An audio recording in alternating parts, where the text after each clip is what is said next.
afternoon, everybody, and hopefully your holidays went well, especially those of you that deal with narcissists. You were able to avoid that. I know it can be tough for those of you that are low contact. Happy Boxing Day to everybody. Yes, I know what that is. I'm American, but I used to live in Canada, so I actually do know what Boxing Day is, unlike the majority of my countrymen. Thanks everybody who sent tips through Venmo or PayPal or Cashapp or the super thanks button. I really appreciate it. Welcome all new subscribers to this obscure channel run by this eccentric nobody. So welcome. Topic I wanted to get into today.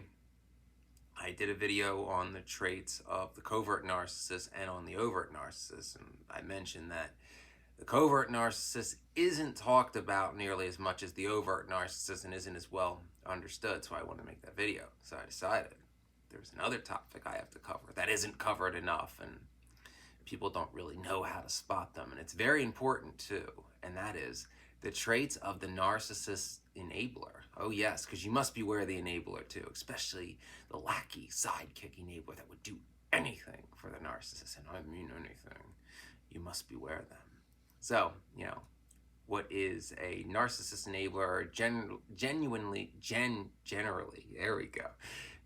Generally found within the narcissist inner circle, and they're used as like the narcissist frontline defense, their yes man, their attack dog, their go-to person for their strategic narcissistic maneuvers, either to gain somebody as their new target or favorite person if they're a borderline, or to gain a new scapegoat, because every narcissist must have a scapegoat. They need somebody to pin all their fucked up shit on and be like, it's their fault. Hell, that doesn't make sense because I said so. Yeah, that. Oh, sorry. Shit's coming up in my head again that I don't like to think about.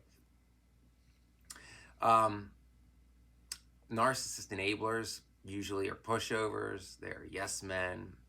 They have trouble standing up for themselves. They're completely subservient to the narcissist's will. They're sidekicks. They're lackeys.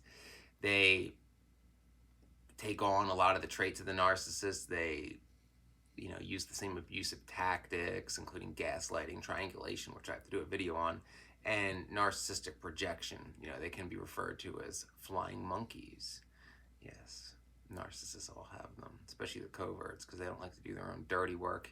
At least overts do their own dirty work. They're upfront about who and what they are. So I'll give them that. So 10 signs, traits, whatever you want to call it, of the narcissist enabler. 1, they are part of the narcissist inner circle.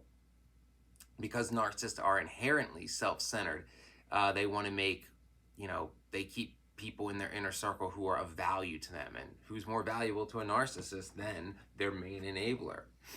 The enabler offers the narcissist love, loyalty, and, constant reassurance that they're so great and that they're always right and that they can do no wrong.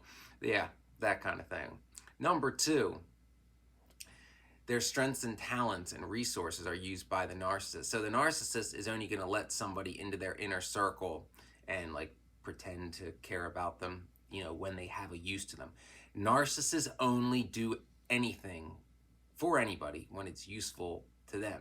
So the narcissist enabler will have, networks, connections, money, things that are useful to the narcissist's grand plan, whatever that is, because the narcissist is always focused on whatever their end game is, and if somebody's useful towards getting them to that end game or speeding up that process, and is willing to tell the narcissist how great they are, they become an enabler. So that's a common trait you find in an enabler. Number 3, and this one, this is like the big one for me. They subscribe to the narcissist's deluded version of reality, or vision. It can be both. Narcissists create distorted versions of reality that portray them as how they want to be seen. Narcissists are always about this is how you shall see me. It's not about how I actually act or what I actually do. This is how I see myself, and you must all act accordingly because I said so. In this false reality, they are often able to pretend that they are more important, more powerful, more admired, more pretty than they actually are. Everybody wants them and everybody wants to be them. And the enabler will buy into these delusions and will constantly defend like abuses of power, delusions of grandeur, blatant double standards, things of that nature. And, you know, the enabler will basically be like, well, it's different when they do it because reasons. What reasons? Well, I have to go ask my master, I mean friend. Because remember, narcissists don't have partners, they don't have friends, they have slaves. If you are an enabler or a partner of a narcissist, they are your master. They are not your friend or your partner. Harsh truth, but truth nonetheless. 4, the enabler will always stand up for the narcissist no matter how fucked up their actions are. No matter what the narcissist does or for whatever reason, the enabler will always be like their mouthpiece. They'll always be there defending and justifying the narcissist's actions. Wild accusations, as I already said, abuses of power.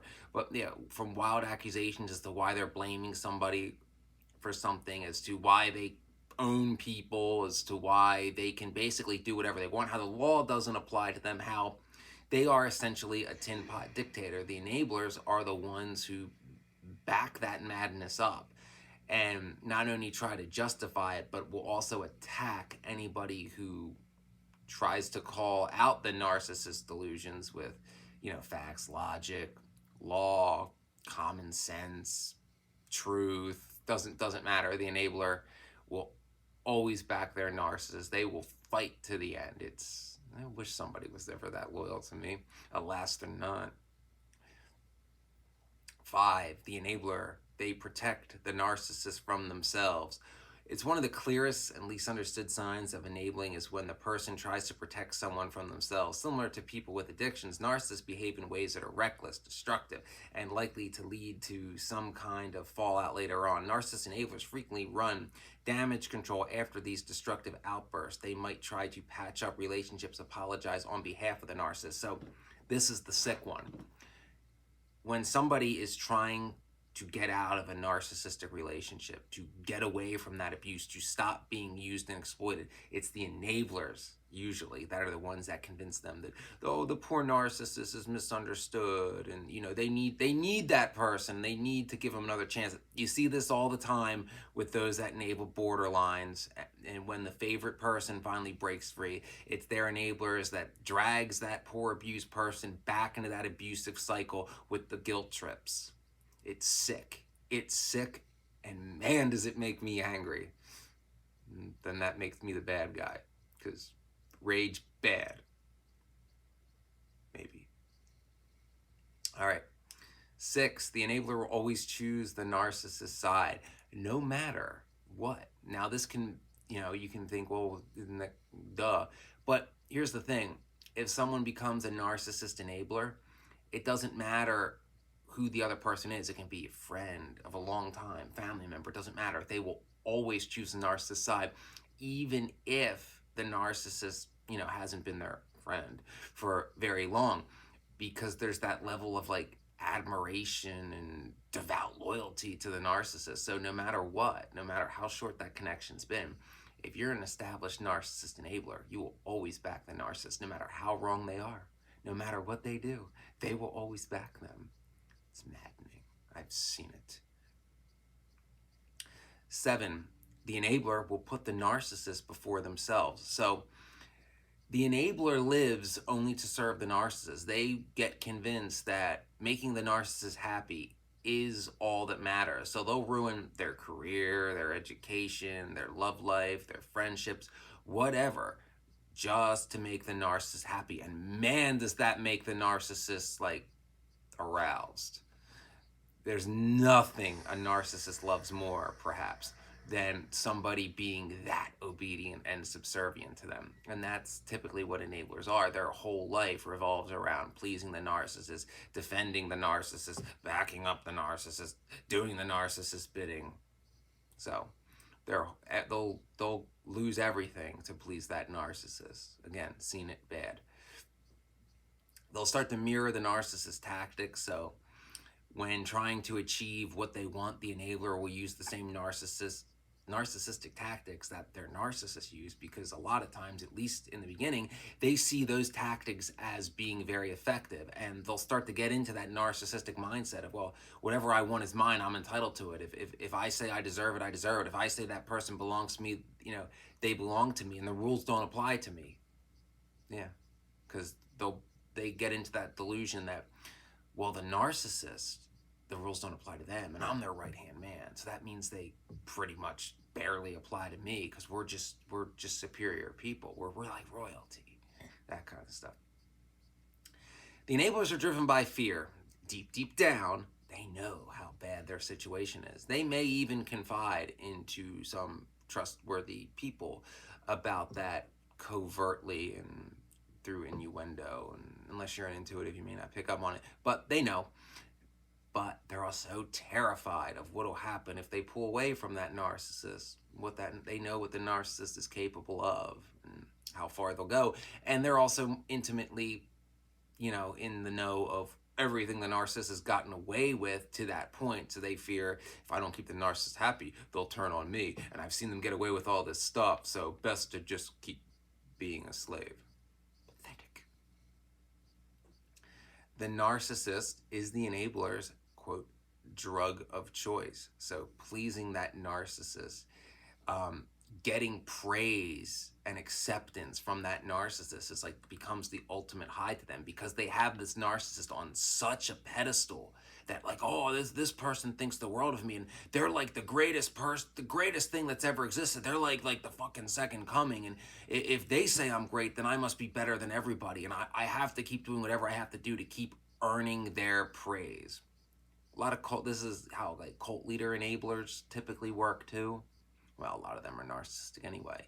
This would be Steve Schneider to David Koresh, for example, because I did a video on David Koresh that not enough people watch it.